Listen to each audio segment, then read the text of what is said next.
Hello and welcome to another marvelous video. I'm your host Will. In comic book movies, there always needs to be a justification of how someone gets their powers.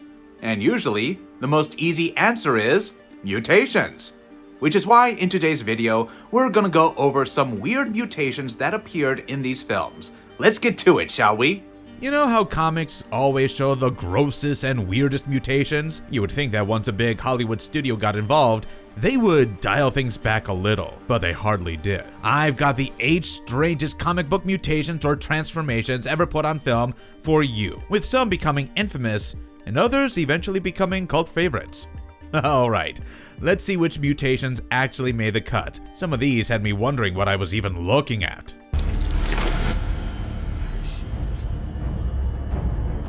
Weapon 11, Deadpool, X-Men Origins Wolverine, 2009. The first live-action attempt at Deadpool by Fox was basically a Frankenstein-style mutant experiment. Wade Wilson was already an incredibly skilled mercenary with remarkable reflexes and agility, but William Stryker's Weapon 11 program gave him Wolverine's healing factor, along with powers borrowed from other mutants, such as Cyclops' optic blasts and John Wraith's teleportation, and turned him into a stitched-together living weapon. They also gave him retractable adamantium blades in his forearms, like Wolverine's. Yeah, that sounds like the Ultimate Mutant, but on screen, it became one of the most mocked character decisions in comic book history. I mean, the backlash is pretty obvious. Another crazy thing they did was sew his mouth shut when Deadpool literally is known as the Merc with a mouth, and so, instead of the loud and sarcastic assassin we know from the comics, we got a silent and scarred weapon with none of his personality left. I really wonder how this even got approved. I read that the studio thought that Deadpool cracking jokes in the middle of a fight would be too cheesy. Well, congratulations. They accidentally removed the one thing that made him Deadpool. Not like the design itself helped either, because Weapon 11 looked more like a pile of mutant abilities stitched into one body than a real person. Even using the optic blasts leaves the skin around his eyes looking permanently burned. I also feel that the adamantium blade sliding out of his forearms looked more disturbing than cool. Just, the whole thing has the vibe of a science experiment that went completely off the rails. Also, the name Deadpool literally became part of the joke, referring to Stryker pooling together different mutant abilities into one living weapon. Well, the irony is that criticism ended up helping the character in the long run, and Ryan Reynolds finally got the chance to make a proper Deadpool movie. Giving Wade his mouth back was basically non-negotiable, thank God. The newer films do joke about this version, of course, with Deadpool 2 literally having Wade use Cable's time device to go back and shoot the Weapon 11 version of himself. I'm just glad Reynolds got the chance to put that version out of its misery. That is why Weapon 11 is living proof that when you throw a bunch of awesome mutant powers into one character, you might end up with something bizarre. Toad, X-Men, 2000. The very first live-action X-Men movie made one of the Brotherhood's lower-tier comic book mutants a lot stranger. Toad, or Mortimer Toynbee, is mostly known in the comics for his enhanced agility, increased jumping ability, being able to crawl on walls, and quick reflexes, but he was never really one of Magneto's biggest heavy hitters.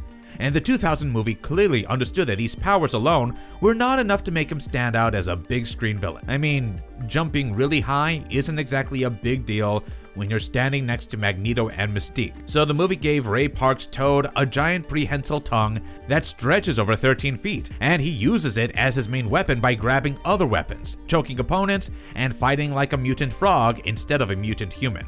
Toad was not directly adapted from the comics and is one of the rare characters whose mutation was changed and expanded by having a tongue created specifically for this movie, and also having the ability to spit thick green mucus that hardened almost instantly, which were later included in the comics. I remember how gross it looked when he used it in a fight with Jean Grey and covered her nose and mouth with it, which temporarily stopped her from breathing. He also has green tinted skin, a hunched posture, and constantly crawls on walls, while almost every fight of his revolves around that oversized tongue. I mean, the tongue basically does all the work. At some point, I started wondering whether the tongue is the mutant and Toad is just tagging along. He's definitely one of the stranger designs in the original X-Men lineup, with him running around like a giant amphibian in human form. It's kind of funny that this was one of the earliest comic book movies that was trying to prove that the genre could be taken seriously while simultaneously giving us a villain whose signature move was attacking people with a giant frog tongue. I guess the movie took his codename a little too literally, and that ended up making Toe one of the franchise's most memorable mutations.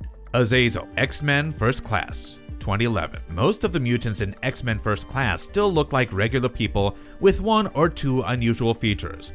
But Azazel looks more like something straight out of a horror movie, with his bright red skin, glowing yellow eyes, pointed ears, goat-like feet, and a long, spiked tail. And in the comics, he's an ancient mutant belonging to a group called the Neophim, whose members were intentionally designed to look like demons. So the movie sticks surprisingly close to that look, making him one of the most comic-accurate mutants in the entire film. Azazel can also teleport himself and anyone he's touching, just like Nightcrawler. He basically disappears in a cloud of red smoke before immediately reappearing somewhere else. So every time he teleports, he looks like he's passing through some dark, hellish dimension, which makes every entrance of his a little scarier. I know a lot of you think that First Class establishes Azazel as Nightcrawler's father, but actually, the relationship came from the comics, where their connection explained why the two shared teleportation powers, tails, and other demonic features. That being said though, the story was later changed by revealing that Mystique and Destiny are actually Nightcrawler's biological parents. I mean, even without that connection, Azazel still easily stands out among the Hellfire Club. While the other mutants are still rooted in science fiction, Azazel's weirdness comes from full-on demonic imagery, which makes him feel less like a mutant. But First Class was his only major appearance in the main X-Men films, unfortunately, and he doesn't say a single word throughout the entire movie and relies completely on his expressions and body language. His backstory also remains unexplored before he disappears from the series. However, he does briefly return in a fun cameo in Deadpool and Wolverine, but I hope he does make a proper comeback, because there's way more to Azazel in the comics than the movies have ever explored. Angel Salvador, X-Men First Class, 2011. Angel Salvador starts the film as one of the least mutant-looking people on screen, as she's just a nightclub performer whose visible mutation seems to be a pair of wing tattoos across her back. Then, out of nowhere, those tattoos suddenly split open as a pair of large, veined, insect-like wings emerge from her back that look much more like a giant fly or dragonfly than anything I'd expect from someone literally named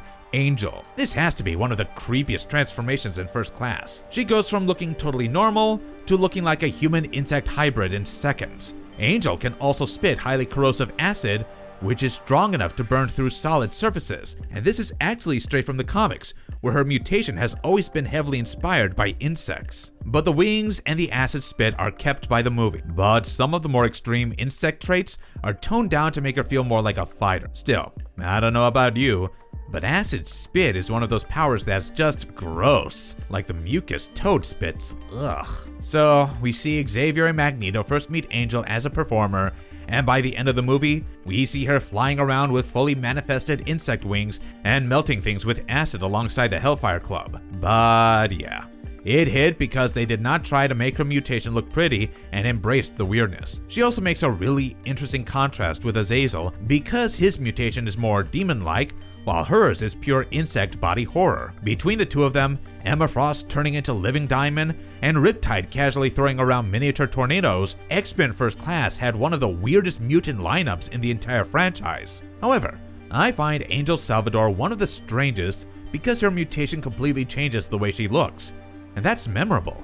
Apocalypse, X-Men Apocalypse, 2016. Apocalypse is an ancient being and is always near the top of the list when talking about the most powerful mutants in Marvel. He's also known as En-Sabah-Nur, and he's the world's first mutant in the Fox universe, whose main ability is that he can transfer his consciousness into new bodies and constantly upgrade himself over time. After being awakened in 1983, he starts recruiting his 4 horsemen with one goal in mind, which is to erase the old world and rebuild it in his own image.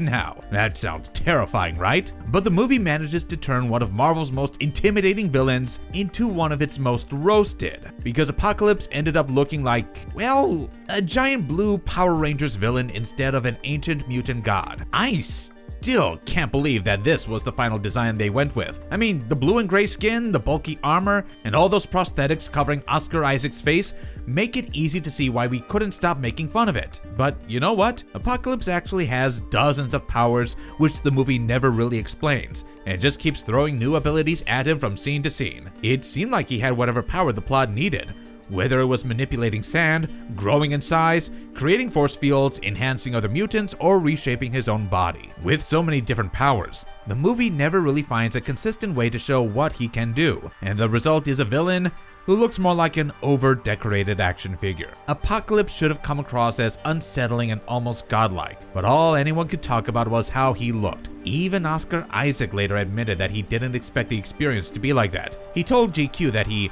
didn't know when I said yes that was what was going to be happening, and later told the New York Times, "Oh my god, I've got all these prosthetics on.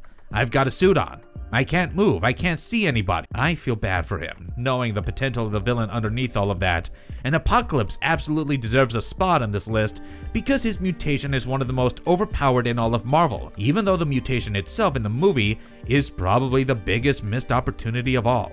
Zeitgeist, Deadpool 2, 2018. Deadpool 2 introduces us to plenty of weird mutants, but Zeitgeist might have one of the grossest powers on this list. Axel Clooney, played by Bill Skarsgård, shows up during Deadpool's X-Force auditions, and he casually reveals that his mutant ability is vomiting highly corrosive acid. Somehow, that's enough to get him onto the team, as Deadpool just goes, "Yep, you're hired." And I love how nobody even questions it. Even in the comics, Zeitgeist's mutation lets him spit extremely corrosive acidic bile capable of melting through solid objects, which is why he wears a protective mouthpiece most of the time, so he doesn't accidentally melt everything around him. Of course, being in this movie, things don't exactly go well for him. During X-Force's very first mission, the entire team flies off course due to strong winds, and Zeitgeist crashes straight into a wood chipper. To make matters worse, Peter rushes over to help him as Zeitgeist, with his dying breath, accidentally spits acid all over him, killing Peter too. Imagine surviving the jump only to get taken out by someone else's death vomit. This is actually a clever nod to the comics, because Zeitgeist also had a very short career there. He debuted and died in X-Force number 116, where he was the team's leader before an ambush wiped out most of the squad. And Deadpool 2 basically recreates that idea by introducing him and making him seem surprisingly capable, just to immediately kill him off in the most ridiculous way possible. Out of every weird mutation on this list, projectile acid vomit is definitely one of the hardest to explain with a straight face. It's exactly the kind of mutant power that only Deadpool could make hilarious, even if it is gross and over the top.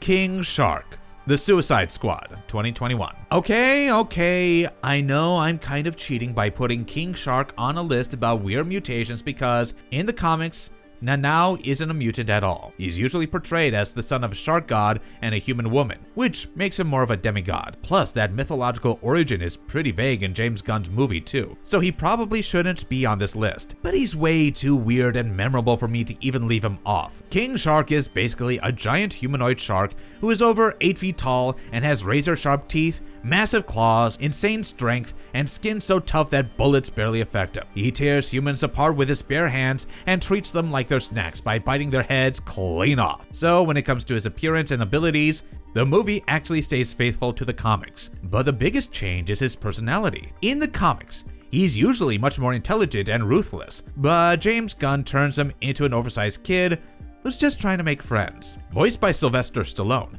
he speaks in short and simple sentences and gets so excited over tiny things. And the poor guy genuinely doesn't understand why everyone keeps telling him not to eat people.